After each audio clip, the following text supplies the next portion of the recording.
Il derby tirrenico di eccellenza regala emozioni e spettacolo al comunale di Gioiosa Marea nella sfida valida per l'ottava giornata del girone B. Gioiosa e Nebros chiudono sul 2-2 al termine di 90 minuti intensi, vibranti, giocati a ritmi altissimi, soprattutto in un primo tempo ricco di colpi di scena. Nonostante la festività di ogni insanti, grande cornice di pubblico sugli spalti, entusiasmo, passione e colori hanno accompagnato il terzo confronto stagionale tra le due squadre dopo i precedenti in Coppa, e il match si sblocca subito. Bastano appena 3 minuti e il Gioiosa passa in vantaggio con un gran sinistro di Locantro che non lascia scampo a Sendin e fa esplodere il comunale.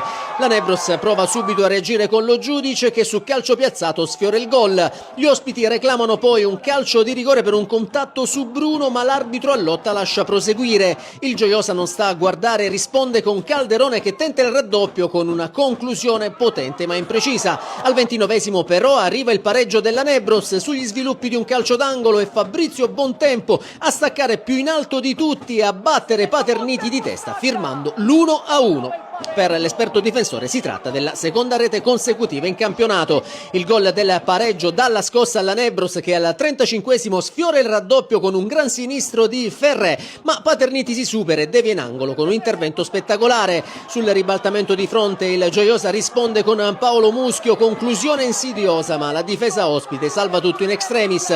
È una fase di partita vivacissima con continui capovolgimenti di fronte. Al 39esimo infatti arriva il nuovo vantaggio della Nebros. Sul rilancio del portiere Sendin, Bruno controlla, si libera in area di due avversari e con un gran sinistro scavalca Paterniti firmando il 2-1. Nessuna esultanza per l'ex della partita che dedica il gol al suo ex allenatore Mister Leo, scomparso tragicamente nelle scorse settimane.